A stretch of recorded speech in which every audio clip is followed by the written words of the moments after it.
শুরু হচ্ছে আজকের গল্প, ঠাকুরের দাম্পত্য জীবন। এরকম খাবার আর বানিও না বৌমা। মিষ্টির বাটিটা পাশে সরিয়ে রাখলেন রবীন্দ্রনাথ। তারপর আস্তে আস্তে উঠে গেলেন খাবার টেবিল থেকে। হেমলতা দেবী কি বলবেন বুঝতে পারলেন না। এতদিন পরেও ঠিক ধরে ফেলেছেন। ইদানিং দুপুরের খাওয়া দাওয়ার পরে সামান্য সময় বিশ্রাম নেওয়াটা অভ্যাস হয়ে দাঁড়িয়েছে রবীন্দ্রনাথের। আগে ছিল না। 70 বছর বয়সে বৌমা আর নাত বৌমাদের পাল্লায় পড়ি এই নতুন বন্দোবস্ত। প্রথমে একটু কেমন কেমন লাগতো, এখন অবশ্য ভালোই লাগে। আজও একটু চোখ বুজে বিশ্রাম নিলেন। বেশি না, 15-20 মিনিট পরেই অবশ্য চটকাটা ভেঙে গেল।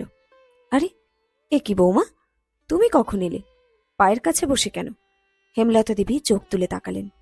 আমায় ক্ষমা করুন দাদামশাই। আরে না না, কি বলছো বৌমা? আমারই উচিত হয়নি তখন অতটা ইমোশনাল হয়ে পড়াটা। বুড়ো হয়েছি তো, কিছু মনে করো না। হ্যাঁ, মনে করব না। যদি আপনি যে গল্পটা অনেকদিন ধরে বলবো বলবো করছেন কিন্তু বলছেন না, সেটা যদি বলেন। একগাল হেসে বললেন হেমলতা দেবী। সম্পর্কে তিনি রবীন্দ্রনাথের দাদার নাতবো, আর স্বভাবে হাসি খুশি প্রকৃতির। বেশিক্ষণ মুখ গোমরা করে থাকা তার পোষায় না। কোন গল্পটা বলতো? দুষ্টু হেসে জিজ্ঞাসা করলেন রবীন্দ্রনাথ। যদিও তার ভালোই মনে আছে কোন গল্পটা। কোনটা আবার? আপনাদের বিয়ের গল্পটা? আমার দিদি শাশুড়ির গল্পটা? ও, ওইটা? সে তো অনেকদিন আগের কথা, সব মনে নেই। না, মনে নেই বললে শুনবো কেন? খাবার টেস্ট করেই ধরে ফেললেন, মনে নেই বললে হবে? হেসে ফেললেন রবীন্দ্রনাথ। সত্যি, তুমি ছোট বইয়ের রেসিপিটা পেলে কোথা থেকে বলো তো?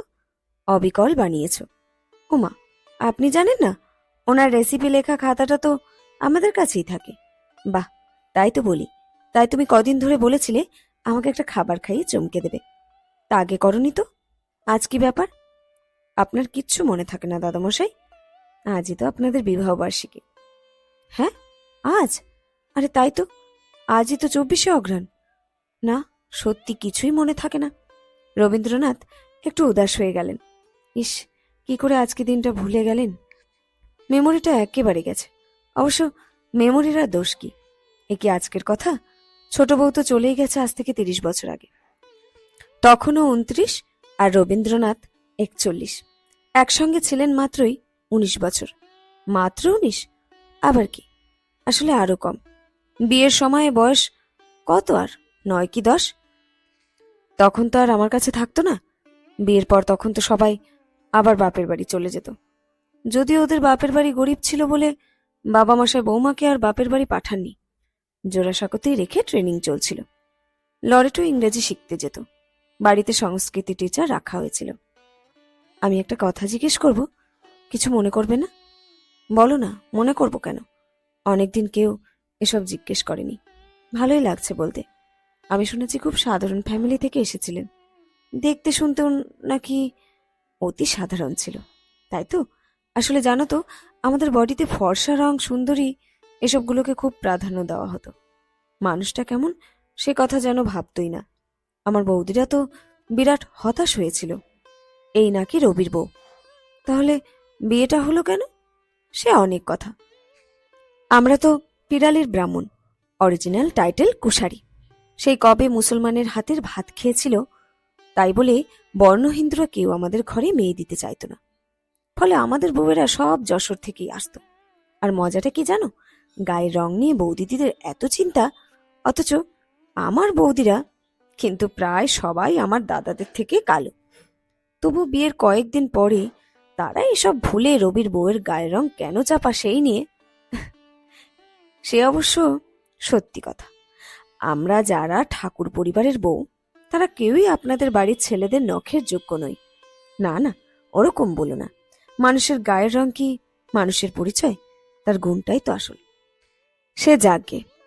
তারপর হেমলতা দেবী তাড়া লাগালেন। একটু পরেই বিকেল হবে, আর লোকের লাইন পড়ে যাবে কবির সঙ্গে দেখা করার জন্য। ব্যাস, গল্পটা মাঠে মারা যাবে।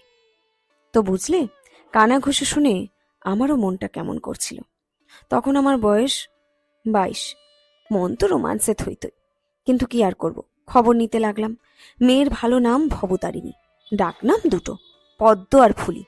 এমা, এরকম নাম? আরে তা তো হবেই। ওর বাবা তো আমাদেরই ছোট গোমস্তা। তার মেয়ের আবার কি নাম হবে? রবীন্দ্রনাথ মুচকি হেসে বললেন, তো নাম চেঞ্জ করা হলো, পদ্মের পরিবর্তে মৃণালিনী। ও, তো বিয়ের দিন আমার মনেও খুব একটা আনন্দ নেই, কিন্তু বাইরে সেটা প্রকাশ করছি না, উল্টে জোরসে ইয়ার্কি করছি। একজন বয়োজ্যেষ্ঠ তো একটু বকাই দিলেন, তবে বিয়ের সময় শ্বশুরমশাই আর বউকে দেখে বড় মায়া হলো জানো। মায়া? হ্যাঁ, দেখি দুজনেই কিরকম জড়সড় হয়ে বসে আছে, প্রতিটা নড়াচড়ার মধ্যেই যেন তাদের হীনমন্যতা ফুটে উঠছে। না মানে এমন নয় যে আমার বাড়ির লোকেরা তাদের সঙ্গে খারাপ ব্যবহার করেছে, কিন্তু তারা নিজেরাই। হেমলতা দেবী চুপ করে শুনতে থাকলেন। দেখে না বড্ড কেমন কেমন লাগলো। মনে মনে প্রতিজ্ঞা করলাম, এই অতি সাধারণ মেয়েটিকেই আমি সারা জীবন খুব ভালোবাসব। তারপর দূর, দুঃখের কথা আর কি বলবো, ভালোবাসবো কি, কাছেই তো পাই না। সারাদিন তার ট্রেনিং চলছে, রাতে শোয়া সব দূর সম্পর্কের আত্মীয়দের কাছে। এইভাবে কেটে গেল 2-3 বছর। তারপর একদিন দুপুরবেলা হঠাৎ বাড়ি ফিরে এসেছি। গরমকাল, পরনের পিরানটা খুলেছি। হঠাৎ ঘরের কোণ থেকে দেখি টুংটাং শব্দ। কি ব্যাপার? দেখি ছোট বউ, অনেকদিন কাছ থেকে দেখি না। এই প্রথমবার চিনতে পারিনি। বেশ লম্বা হয়ে গেছে, চেহারাটাও বেশ ভালো হয়ে গেছে। মজা করার ইচ্ছে হলো, চোখ পাকিয়ে ডাকলাম। তারপর কি হলো? হেমলতা নড়ে চড়ে বসলেন। আর বলো না, কিছুতেই কাছে আসবে না। অতি কষ্টে পাশে বসালাম। জিজ্ঞেস করলাম, কি ব্যাপার, এখন আমার ঘরে কেন? বলল, ও নাকি প্রায় দুপুরবেলা সুযোগ পেলেই আমার ঘর গোছাতে চলে আসে। তাছাড়া এখন তো গরমের ছুটি পড়ে গেছে। কি মনে হলো কাছে টেনে নিলাম। বললাম, এইবার? না বলে আমার ঘরে ঢোকার শাস্তি জানো? হেমলতা মুচকি হেসে বলেন, এবার কি হলো আমি বুঝে গেছি। আরে না রে মেয়ে, তুমি যা ভাবছো তা নয়। কিছুই হলো না, হাঁচর পাচর করে পালিয়েই গেল। তবে যাবার আগে বলে গেল, এবার থেকে রোজই আসবে, যদি আমিও রোজ এক সময় আসি। আপনি আসতে? আসবো না, গিন্নির হুকুম বলে কথা, স্মিত হেসে বললেন রবীন্দ্রনাথ। রোজ আসতুম, বেশ চলছিল বুঝলে। ওর একটা নামও দিলাম, ছুটির সময়ে ঘনিষ্ঠতা, তাই নাম রাখলাম ছুটি। কয়েকদিন পর ওর লজ্জাটাও কেটে গেল, আমার কাছেই বসতো। তো এরকমই একদিন গল্প করছি, সেদিন একটু মনটা খারাপ। কেন মন খারাপ কেন? হেমলতা জিজ্ঞেস করলেন। পরের দিন থেকে স্কুল খুলে যাচ্ছে তো, আর এভাবে দেখা হবে না, সেটা নিয়ে একটু কথাবার্তা হচ্ছে।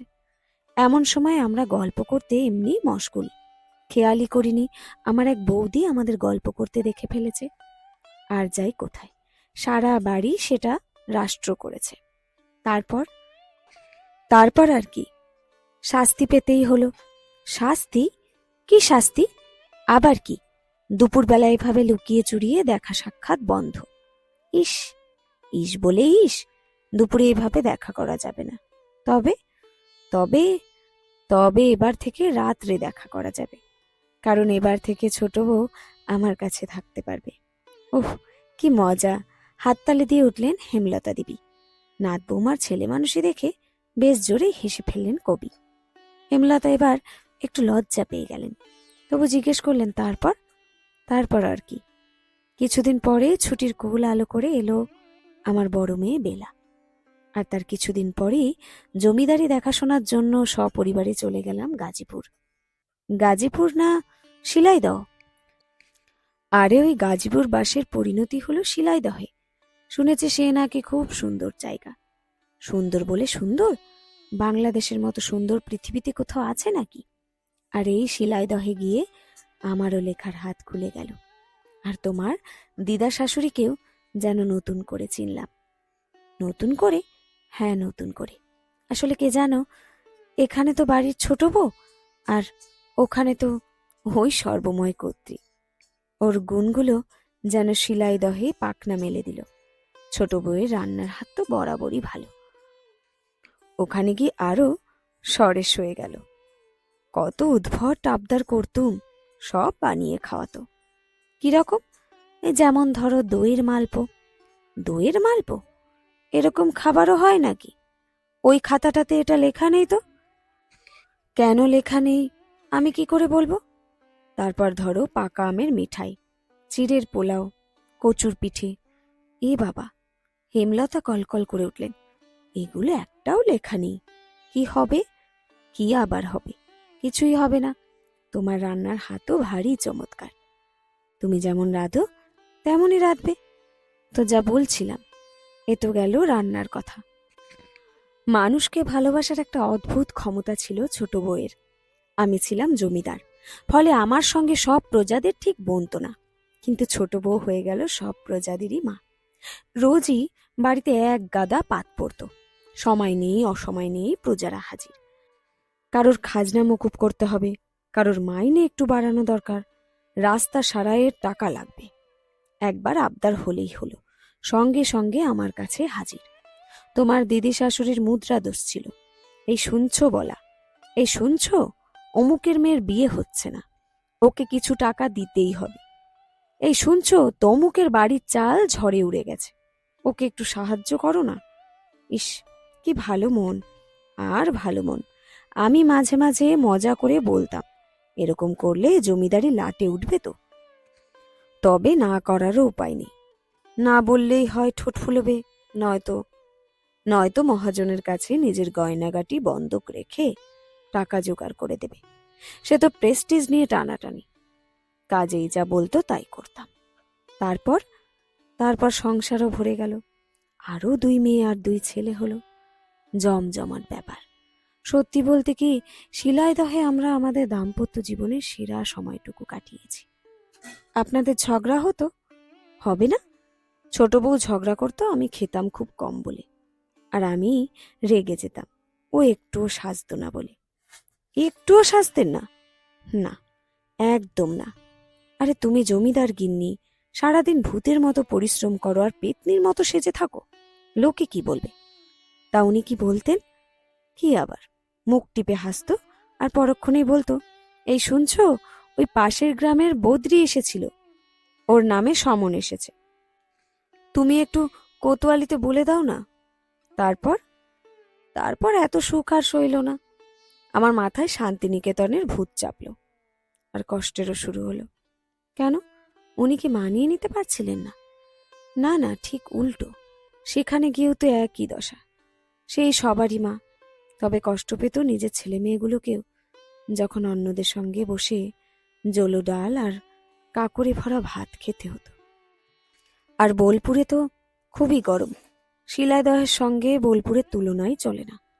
কেন যে তখন মাথায় শান্তিনিকেতনের ভূত মাথায় চাপলো, খুব কষ্ট গেছে, শারীরিক, মানসিক আর আর্থিক। কেন? আর্থিক কেন? জমিদারের টাকায় না বৌমা। শান্তিনিকেতন আমার শখ, আমার স্বপ্ন। আমি কেন বংশের জমিদারির টাকা নেব? ফলে খুব টানাটানির মধ্যেই সংসার চলত। কি বলবো, কি লজ্জার কথা। শেষে ছোট বউয়ের গয়নাগাটি বন্ধক রাখতে পর্যন্ত হলো। কবি চুপ করে রইলেন, হেমলতাও চুপ করে রইলেন। কবি আবার বলতে শুরু করলেন, এত অভাব তবু আনন্দ ছিল জানো, কিন্তু ঈশ্বরের ইচ্ছা অন্যরকম। মাত্র 1.5 বছরই ওখানে কাটাতে পারল। তারপর তো কি হয়েছিল কি জানি, তখন তো কিছুই বুঝতে পারিনি। এখন ডাক্তারেরা শুনে বলে অ্যাপেন্ডিসাইটিসের প্রবলেম হয়েছিল, সাইলেন্ট বার্স্ট করেছিল। হতেও পারে। প্রথম প্রথম তো বলতো তলপেটে বড্ড ব্যথা, শেষে আর কিছুই বলতে পারতো না। নড়াচড়া বন্ধ হয়ে গেল, কথা বন্ধ হয়ে গেল, কেবলই ফ্যাল ফ্যাল করে চেয়ে থাকতো, আর 2 চোখ দিয়ে খালি জলের ধারা গড়িয়ে পড়ত। দাদামশাই, আমি কোথায় যেন শুনেছিলাম শেষ শয্যায় আপনি নাকি টানা 1 মাস ওনার সেবা করেছিলেন। হ্যাঁ, নার্স আয়া সবই ছিল, কিন্তু আমার ওকে সেবা করতে খুব ভালো লাগতো। আমি ওর পাশে থাকলে একটু যেন শান্তি পেত। বুঝতে পারছিলাম যে ও চলে যাবে, তাই যতটা পারি ওকে ছুঁয়ে বসে থাকতাম। তারপর একদিন চুপ করে গেলেন রবীন্দ্রনাথ। আবার অনেকক্ষণ দুজনেই চুপ করে রইলেন। তারপর হেমলতায় নীরবতা ভাঙলেন। দাদামশাই, আরেকটা কথা জিজ্ঞেস করব, রাগ করবেন না তো? না না, রাগ করব কেন? তুমি বলো দাদামশাই, আপনি আবার বিয়ে করলেন না কেন? আপনার এত সুন্দর চেহারা, তখন অত অল্প বয়স, ঘরে ছোট ছোট ছেলে মেয়ে। কবি সোজা হয়ে বসলেন। হয়তো উচিত ছিল, জানো, অনেক সম্বন্ধও এসেছিল। আমার দাদা বৌদিরা অনেক চেষ্টা করেছিল, কিন্তু আমি রাজি হইনি। কোথায় আর এমনটি পেতাম বলতো? কে এমন করে আমার জীবনটা ভরিয়ে রাখতো? কে আর আমায় এমন করে এই শুনছো বলতো? তাই আর। হেমলতা চুপ করে রইলেন। চোখ দুটো তার জলে ভরে এলো। শেষ হলো আজকের গল্প ঠাকুরের দাম্পত্য জীবন। কলমে পুষ্পিতা ভৌমিক,